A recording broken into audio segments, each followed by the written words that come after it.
네, 민심은 천심 목요일의 고정 코너입니다. 배종찬 인사이드 K 소장 그리고 노정열 방송인 두 분 오셨습니다. 어서 오십시오. 반갑습니다. 재난 예보 방송을 두 개 연달아 해드렸는데 아직 재난이 온 건 아니고 예보니까 네. 다 같이 조심하시고 또 주의하시면 재난을 막을 수 있을 것 같습니다. 갑자기 비가 많이 오나 오진 보네요. 의원님 뭐 시간은 없지만 이거 네. 우리 시간이 민심은 천심인데 네. 박지원 전 원장에게도 밀리고 재난 방송에도 밀리고. 네. 아니 재난 방송 꼭 해야 됩니다. 네. 우리 공동체를 위해서. 자, 한번 그러면 네, 우리 방송 해보죠. 이준석 국민의힘 대표 관련해서 당윤리위원회가 열렸지만 결정은 못 내리고 7월 7일에 결정을 하겠다. 이건 어떤 배경인가요? 노정열 방송인. 네. 국민들을 조금 우습게 보시는 것 같아요. 왜냐하면 이제 네. 쌍 지읒인지 쌍 디귿인지 실체적 진실이 규명되지 않은 상태에서 그 멘션이 최강욱 의원에 대해서 6개월 당원권 정지라는 일종의 중징계가 민주당 버전에서 내려졌으니까 말 한마디가 실체적 진실이 규명되지 않은 상태에서 만장일치로 당원권 6개월을 정지를 때려? 그럼 우리는 어느 정도 나와야 그래도 합당하다고 가운데 있는 국민들이나 지지자들이나 혹은 반대자들이 생각할 거 아니? 7월 7일까지 거의 2주를 시간을 벌어서 이리저리 재보겠죠. 제가 보기에는 경고 정도 나와야 그나마 가장 중요한 그리고 민심에서 벗어나지 않는 그 결정이 있을 텐데 이준석 대표의 행보로 봐서는 경고가 나와도 굉장히 뻗대고 자기의 입장을 굉장히 강경하게 소명할 상태가 가능성이 높은 상태라서 제가 보기에는 원래 국민의힘도 무효로 처리하는 거 그다음에 당원권 정지 탈당 제명 이렇게 4단계 이렇게 있거든요. 네네. 이렇게 미룬다는 것은 제가 보기에는 여론 감안하는 척하면서 더 신중론이라서 오히려 경고도 안 줄 가능성이 높지 않나 이렇게 봅니다. 이를테면 그동안 2주 동안의 시간을 갖자는 게 실체적 진실에 접근하기 위한 조사 활동을 하는 말도 안 시간 이런 되죠. 건 아닌 거죠? 예. 네, 배종찬 소장님. 저는 그 노정열 평론가하고 다르게 네. 7월 7일로 미뤘다는 것이 조치를 취할 것이다. 아, 네. 그러니까 이것이 아무런 일도 없던 일, 무혐의가 아니라 이제 이제야 이제 이준석 대표 죽이기 그 정치적 의도가 착착 단계를 밟아가는 것이다. 왜 그렇게 보냐면 지금 오창 진행자께서 굉장히 중요한 말씀 주셨는데 이건 두 가지입니다. 하나는 실체적 진실이 밝혀지는 부분하고 네. 성상납 의혹이 됐든 증거인멸 교사 의혹이 됐든 두 번째로는 정치적 의도가 있는지 여부거든요. 네. 그런데 실체적 진실을 어떻게 가리죠? 그는 경찰이나 검찰이 수사에 가려질 수 있는 겁니다. 수사 수준이에요. 그러니까요. 네. 당일 수사 역량은 없죠. 네. 다 불러다가 조사하고 그렇게 해서 밝혀지는 일인데 당사자인 김철근 당대표 정무실장을 불러다가 본인은 아니라고 그러잖아요. 본인은 이게 이준석 대표의 의혹과는 무관하다는 것이거든요. 7억 원 네. 관련된 포함이 된 이 각서 내용에 대해서는 그러면 어떻게 해석을 할 수 있는 거죠? 주관적 해석밖에 안 되는 겁니다. 그렇다면 이게 7월 7일로 미뤘다라는 것은 그동안 눈에 가시 같았던 이준석 대표를 거세하기 위한 의미일 가능성이 상당히 높다 이렇게 보는데 이게 여론에서도 나타나고 있습니다. 시사저널이 시사 리서치에 의뢰를 해서 지난 21일 실시한 조사 결과인데요. 자세한 사항은 조사기관의 홈페이지에서 확인 가능합니다. 네. 이준석 국민의힘 대표 거취 여부와 관련해서 물어봤더니 시간이 지나면서 이준석 대표에게는 계속 불리해지는 거죠. 일찍 물러나서 새 대표가 선출돼야 된다라는 의견이 53.4%로 절반을 넘었고요. 그다음에 내년 6월까지 임기 보장해야 된다는 의견은 42.2%에 그쳤습니다. 그리고 또 하나가 이제 중요한데 이건 뭐냐면은 과연 그러면은 이 징계위는 어떤 징계를 내려야 되는지 이제 여부를 물어봤는데 징계 양정에 대해서도 여론조사 그렇습니다. 물어봤더니 그 부분에 대해서는 이준석 대표가 그냥 스스로 물러나야 된다. 이것도 이제 퇴진을 묻는 네. 이야기하는 겁니다. 38.6%로 거의 응답자 10명 중 4명 정도는 이렇게 응답했는데 정작 당 윤리위의 판단에 맡겨야 된다는 의견은 14.5%밖에 안 돼요. 이준석 대표가 국민 일반 여론조사에서는 약간 비호감으로 나타나고 그러니까요. 있는 것 같네요. 말씀드렸던 네. 대로 이런 충돌이 계속되니까 특히 이제 이게 이제 중앙선거 여론조사심의위원회에 올리지 않아도 되도록 하기 위해서 정당 지지율은 안 물어봤거든요. 그런데 네. 보수층에서는 대체적으로 지금 이준석 대표에 대한 말씀하신 그런 비호감, 부정적인 여론이 형성돼 있는 아니, 거죠. 그다음에 흔히 얘기하는 프레임이라는 것도 문제인데 지금 성상납이 문제인지 성상납이 아니라 성상납 사건에 대한 무마가 문제인지 뭐 이런 프레임도 좀 사실은 약간 뭐 색깔리게 만들어져 있는 것 두 가지가 같아요. 다 중요하죠. 둘 다 그렇네요. 근데 지금 국민의힘 윤리위원회 다루는 건 성상납 문제는 다루지 않는다라는 거잖아요. 사실은 앞에 이를테면 범죄라든지 행위가 그럼요. 더 중요한 거고 그걸 무마한 건 2차 후속 범죄 조치인데. 뭐 이런 네. 건데 그래서 좀 이해가 안 되는 것 우리 같기도 하고. 백인찬 소장하고 저하고 내기가 붙어야 될 것 같습니다. 아, 그렇습니까? 저는 시간 끌기고 왜냐하면 2030 그 여전히 대별하는 이준석 대표의 이미지라든가 그 지분이 있기 때문에 네. 함부로 쳐내지 못할 겁니다. 그 대신 아마 이준석 대표도 상당히 지금 길들여지가 이미 됐습니다. 네. 근데 저도 그 내용에 대해서는 그리고 앞으로 향후 조치에 대해서는 이준석 대표 죽이기를 해서는 안 된다 쪽에 공감을 해요. 네. 근데 이제 제가 전망드린 7월 7일의 내용은 그렇지만 국민의힘이 계속해서 이렇게까지 여론이 부정적으로 나올 때까지 나오는 상황까지 끌고 가는 것은 뭔가 조치를 취하겠다는 의미 아니겠냐 이렇게 또 받아들일 수도 있는 것이죠. 네, 알겠습니다. 두 분 모시자마자 라디오는 마감을 해야 되는데요. 시간이 그렇습니다. 대단히 송구합니다만 유튜브에서 후토크 이어나가도록 하겠습니다. 네. 청취자 여러분 감사합니다. 언론의 기능은 무엇보다 정부 비판입니다. 애정 어린 비판, 잘하는 비판, 무엇보다 국민을 챙겨달라는 비판이 원래 사명입니다. 오창익의 뉴스 공감은 언론의 사명을 성실하게 수행하도록 하겠습니다. 내일은 홍세화 장발장 은행장과 윤공희 대주교 책을 쓴 권은정 작가가 출연합니다. 내일 금요일 오후 5시에 다시 찾아뵙도록 하겠습니다. 유튜브에서 실시간으로 후토크 보실 수 있습니다.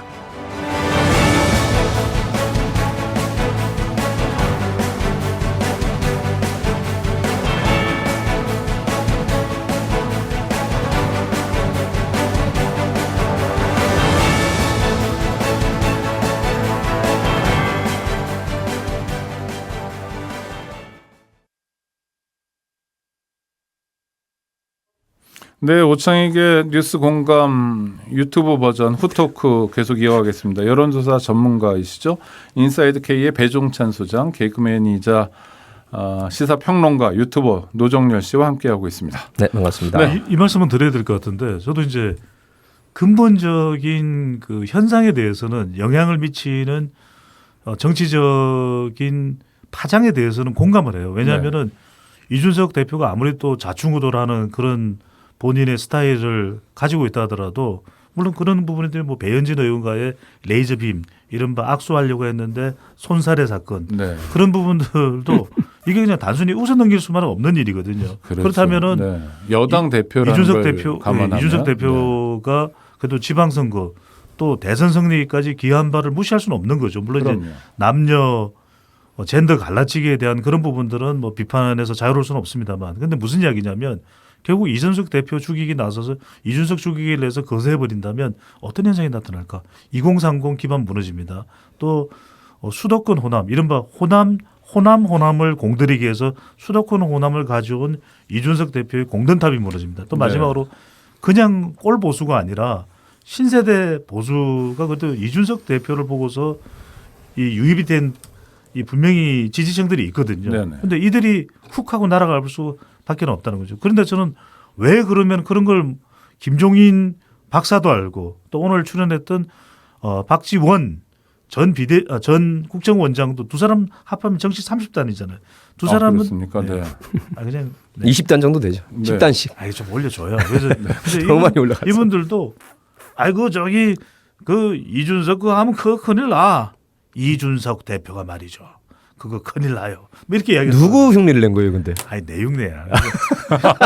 아니 본인이 본인을 흉내내기도 하는군요. 그럼요. 네. 좀 짠하다. 분위기를 네. 한 개씩. 저는 세 가지 이유다. 네. 왜 이준석 죽이기에 들어갈 수밖에 없느냐. 첫 번째는 대선 때의 악연이에요. 대선의 악연. 그때 자명하고 전례가 없거든요. 가출을 두 차례 했죠. 네. 네. 당 대표와 대선 후보의 충돌이라는 것은 역대 대선에서는 없었던 일이에요. 그렇지만 다 한 손 아니, 근데 잡고 그게 또 그런 그 앙금이 기억이 남았다. 상처는 크죠. 기억이 떠나질 않는 거예요. 두 네.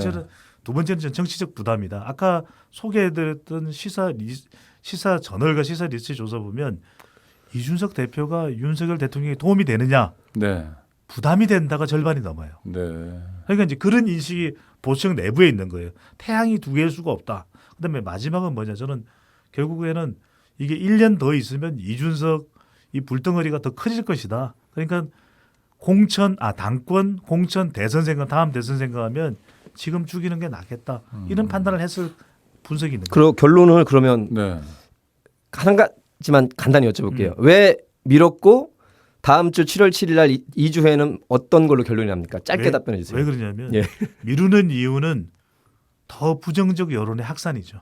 그러니까 이 국민의힘 내부의 이른바 친윤 세력의 명분 확보. 그다음에 저는 그래서 7일 날이 7억 원 투자인데 7월 7일 날 또 조치가 취해지네. 777입니까? 777이네. 그런데 여기 저는 뭔가 강한 조치, 당원권 정지 정도의 조치가 나올 가능성이 있어요. 저도 처음에는 그러면 대표를 그만둬야 되네요, 바로.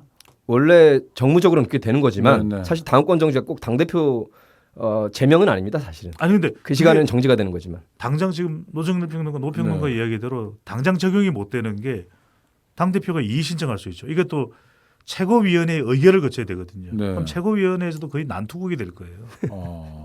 저는 그래서 경고로 생각하고 있습니다. 경고. 네. 제일 낮은 정- 단계. 아니, 근데 저는 정말 희한한 게 아니 네.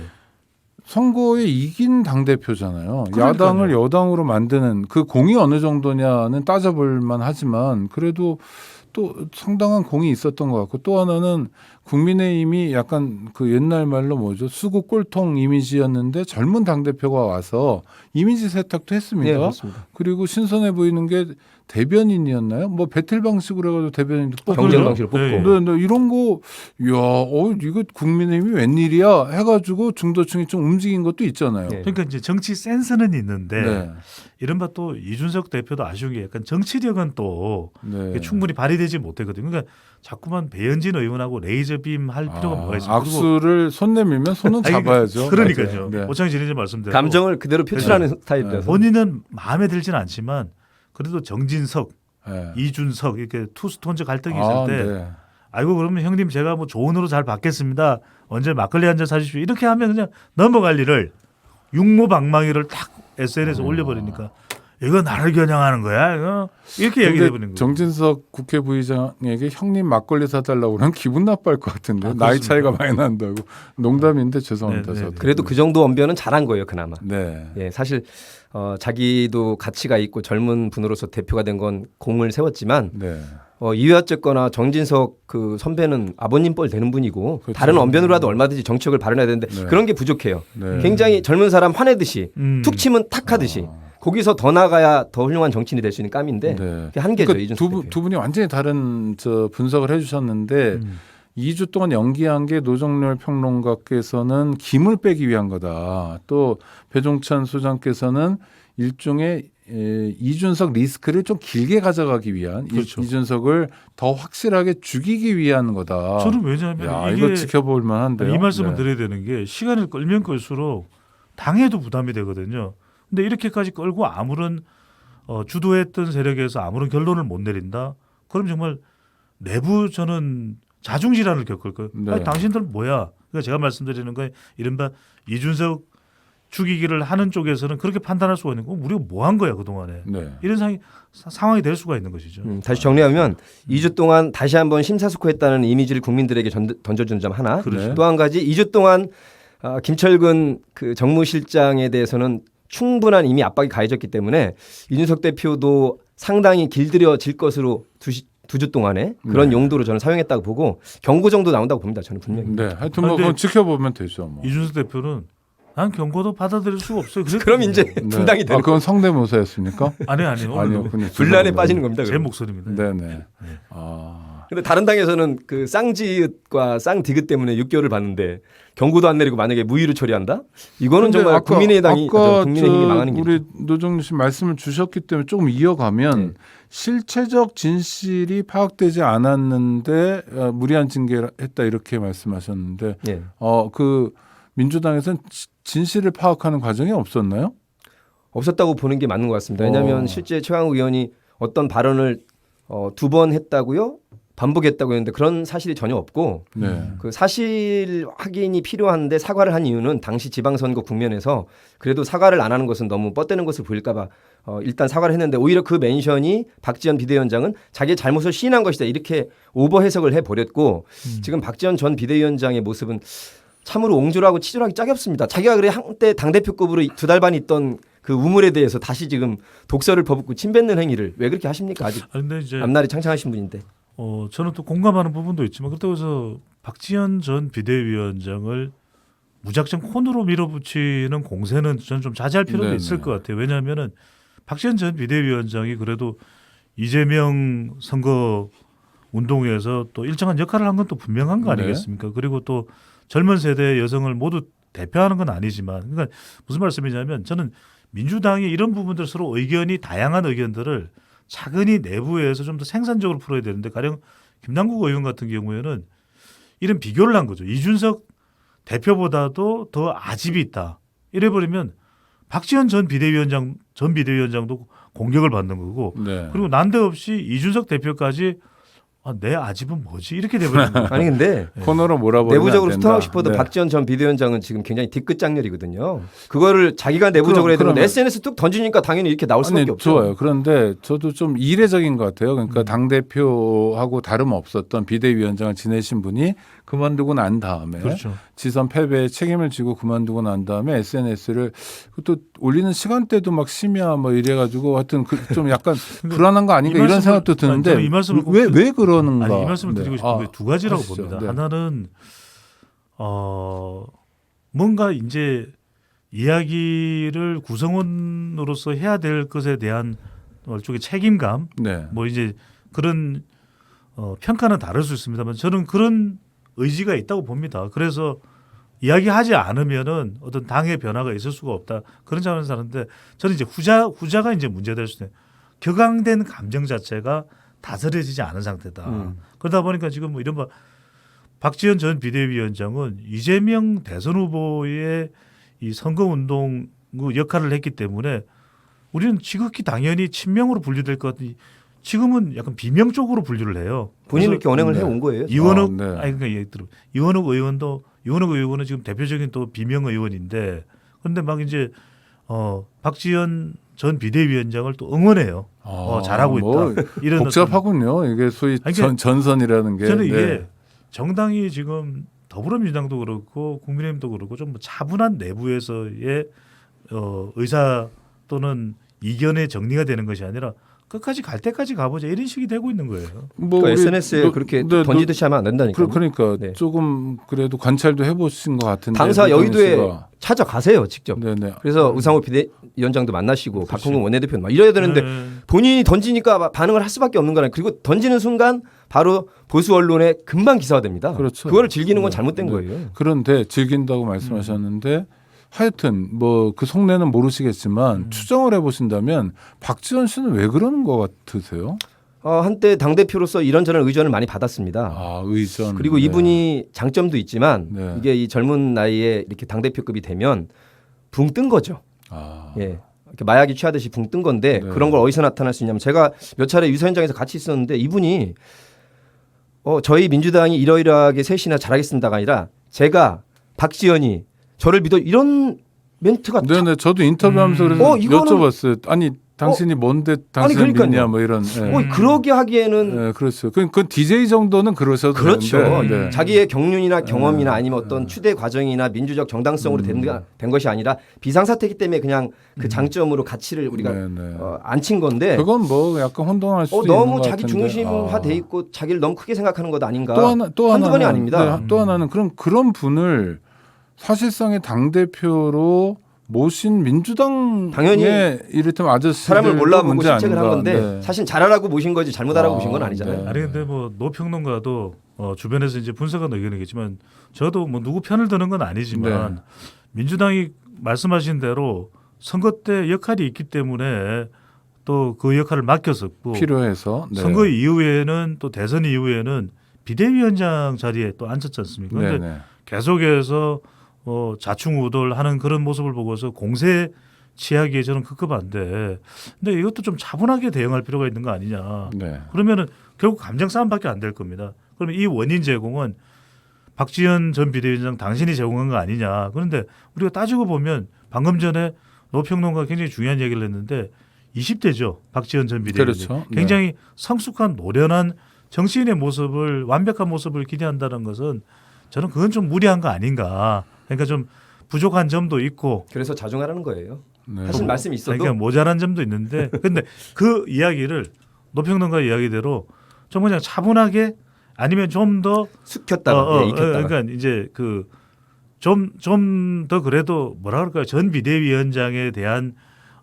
예우랄까 아니면 그 뭐 기본적인 예의 정도 수준에서 아니 좀 자중해 달라 이렇게 얘기하면 되는데 당신이 이준석 대표보다도 아집이 네. 더 강한 그런 사람이야. 표현은- 이러면 그런 표현은 또 부적절한 거 아, 아니에요? 근데- 감정적 네, 아니, 상처를 어떤 받겠죠. 뭐 유튜브 방송이니까. 근데 네. SNS에 다른 분들도 기다려야 돼서 예, 네, 언행을- 윤석열 대통령 기다리고 계신데 한 번 더 하시죠. 네, 네. 신중해야 되는데 네. 언행이 너무 세요. 그러니까 그 6개월 받은 그 최강 의원에 대해 환영한다는 표현은 사실은요. 예.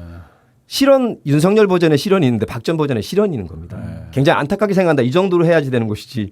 전 당대표가 그걸 환영한다라는 그래서 노평 제가 중징계받고 잠깐만. 질문 하나만. 네, 아니 그래서 저는 하나 조언을 하면 네. 박지원 씨 같은 분들한테 SNS를 할 때 그냥 하지 말고 느끼는 대로 하지 말고 주변에 이렇게 자문 그룹이랄까 여러 번 얘기하고 친구들하고 안 들어요. 예, 친구들하고 같이 좀 나눠서 이렇게 몇 번 보고 다시 읽어보고 이렇게 해서 왜냐하면 이게 바로 기사화되기 그럼요. 때문에 지금 네. 방금 이 상황을 제가 노정열 평론가한테 묻고 싶은 거예요. 그러니까 뭐 보면은 당 내에도 또 비슷한 뭐 언니뻘 될 수도 있는 것이고 그렇죠. 가까운 또 서로 친근하게 교류할 수 있는 당직자도 있을 수도 있고 또 국회의원이 있을 수도 있고 그런 분들이 우리 박 전 비대위원장 나하고 좀 이야기합시다. 내가 이런 부분 조언해 드릴게요. 이런 제가 또 좀 정확히 들은 말씀 드릴게요. 자리가 만들어질 수는 있나요? 그렇게 하려고 하는 채널도 있었고 소통을 하려고 그러는데 네. 아까도 말했지만 굉장히 자기가 쇄신의 대명사고 아이콘이 된 거예요. 차단했다는 얘기를 분명히 들었습니다. 그래서 설마인가 했더니 제가 아까 말했지만 몇 차례 유선장에서 왜 민주당을 강조하고 전체를 강조해야 되는데 왜 저 박지원을 믿어주시고 제가 하겠습니다. 이거는 DJ 정도가 네, 네. 60, 70년 하신 분이 하시는데 이게 너무 지금 아니, 본인이 붕 떠 DJ는 있다. 정치를 오래 해서가 아니라 네. 뭐 5.18 때 체포되고 사형 선고도 받고 뭐 죽을 고비도 많이 넘겼고 그러니까 하나의 아이콘으로서 그렇죠. 네. DJ를 믿고 뭐 그런 정당을 얘기였는데. 간다 이럴 수 네. 있지만 하여튼 고민입니다. 윤석열 대통령이 기다리고 계셔서 빨리 지금 지지율이 엄청나네요. 아니, 지금 그러니까요. 긍정 평가보다 부정 평가가 더 높은 거죠. 이걸 데드 크로스라 그러죠. 그러니까 아. 역주행을 하는 상황인데 그 얘기는 뭐냐면 뭐 오차 범위 내이고 아주 네네. 큰 차이가 아니기 때문에 뭐 부정 평가가 이제 긍정보다도 수치상으로만 놓고 보면 더 높다 이렇게 하는 게 이게 역주행인데 전례가 없어요. 그러니까. 그러니까 87년도 직선제 개헌 이후에 이 대통령 지지율 조사가 이루어져 왔는데 그 역대 대통령은 2달도 안 됐거든요.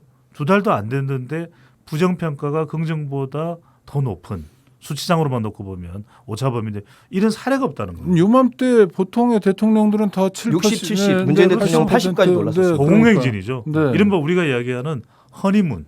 그렇죠. 허니문 현상이에요. 야당이 지금 그냥 아무것도 안 하고 뒷짐지고 그냥 존재감 없고 이런 식인데 야당이 들으면 섭섭할 아니 시기적으로가 예. 대선 패배 이후에 대통령 인수위 시간 또 대통령 취임하고 몇 달 동안은 야당 디스를 하신 거네요. 아니 디스가 아니라요. 근데 맞는 면도 있어요. 야당의 역할이 없는 대통령의 시간이거든요. 그렇죠. 그러니까 대통령의 지지율은 시간이죠. 높고 언론과 관계도 좋고 뭐 그러다가 이제 2008년에 이를테면 광우병 쇠고기 파동 같은 게 나면 뭐 모르지만 보통 정권은 그렇게 갔는데요. 그렇죠. 지금 이런 거는 사실은 자초한 거죠. 그렇죠. 이제 경제라고 하는 외부 변수도 있고 네. 또 한편으로는 또 뭐 이제 경제 관련된 것은 지금 상황이 안 좋으니까 악재일 수가 있는 거죠. 근데 인사 같은 경우에는 훨씬 더 국민 눈높이에 맞게끔 파격적으로 또 조언을 받아들여서 할 수 있는 부분도 있거든요. 근데 주목할 만한 인사는 없었던 그러니까 것 같아요. 뭔가 네. 우리가 감동할 만한 인사가 없는 거예요. 그러니까 네. 그렇다고 해서 우리가 드라마를 만들어라는 정도는 아니고 지금 지나칠 정도로 검찰 편중 인사에다가 지금 박순애 장관 후보자 사회부총리 겸 장관 후보자 그리고 김승희 보건복지부 장관 후보자 또 김승겸 합참 그렇죠. 여기 세 사람에 대해서 인사 경과 보고서를 재송부했어요. 네. 그 이야기는 29일까지 인사청문회가 안 되면 그냥 임명을 하겠다는 의미거든요. 그러니까 이것도 지금의 국민의 이 긍정적인 여론을 받을 수 있는 것을 또 외면한다고 볼 수 있는 것인데 저는 특히나 중요한 것이 이 박지원 전 원장도 이야기하시지만은 저는 이 출근길에 하는 브리핑 이 형식적인 소통은 좋아요. 이 소통의 형식적인 측면에서는 그래도 좀 더 국민들과 다가설 수 있는 것은 이런 질문을 주고받고 있는 것, 답변을 주고받는 것이거든요. 근데 그 내용을 보면은 최근에 상당히 이 부분 좀 정교하게 또 절제된 좀 정리된 그런 소통이 안 이루어지고 있는 것이죠. 근데 그런 무대에서 정리될 수가 없고요. 정교할 만한 그 노하우가 있으신 분 아니고 실언이 굉장히 많습니다. 예를 들면 고물가 고금리 시대에 대책이 없습니다를 해버렸는데 이 말은 지금까지 한 근데 말 고물가 중에 잡기 위한 고금리여서 정부는 대책이 없습니다. 어떤 식으로라도 모든 걸 걸고 대책을 강구하겠습니다가 되는데 그럼요. 저는 지지율도 그렇지만 대통령 입에서 전세적으로 고금리라서 대책이 없습니다라는 말을 대통령 처음이라서보다 더 충격적인 말입니다. 사실 이거는 이 정도 자신 없으면 아니 사실 그리고 양보하셔야죠. 양보요. 아니 근데 지금 그 노평론가가 한 이야기에서 가장 핵심은 뭐냐면 그럴 때는 그냥 지금도 회의를 하고 있고 그렇죠. 그럼요. 관계장관 이제 회의를 알아보고 통해서 있습니다. 네, 정확히 보고를 드리겠다. 가장 그래서 물가 효과적인- 대책에 대해서 그러니까 이렇게 얘기를 해야죠. 그게 대통령이죠. 질문에 대해서 그러니까 구체적인 답변을 항상 해야 될 이유는 없는 것이고 또 항상 할 수도 없고 그럼요. 그 부분을 구분하는 것도 필요한 거죠. 도어 소통에. 스태핑이 굉장히 위험한 자리인 네. 거예요. 그리고 고집이 센가 이런 생각도 좀 제가 들어요. 뭐 고집이 있습니까? 저는 뭐 원칙과 상식대로 이제 어퍼커트를 하려고 해. 예? 난 부하가 아닙니다. 저는 난 부하가 법무장관의 아니에요. 부하가 아닙니다. 난 대통령 부하가 처음 아닙니다. 해보는 거라서 네. 부인을 뭐 전 혼자 다니게 할 수도 없고 전 정권에서 방법이 있으면 여러분이 좀 주시기 고배가 바랍니다. 된 거예요. 5년 동안 뭐 완전 바보같이 김치찌개 짓을 하고 저녁 말이야. 만찬 유튜버 전이랑 막 제안했는데 마음대로 안 해줘. 그렇지가 않아요. 시청자 여러분 보시다시피 마쳐야 되겠습니다. 내일도 또 뵙겠습니다. 두 분 감사합니다. 네.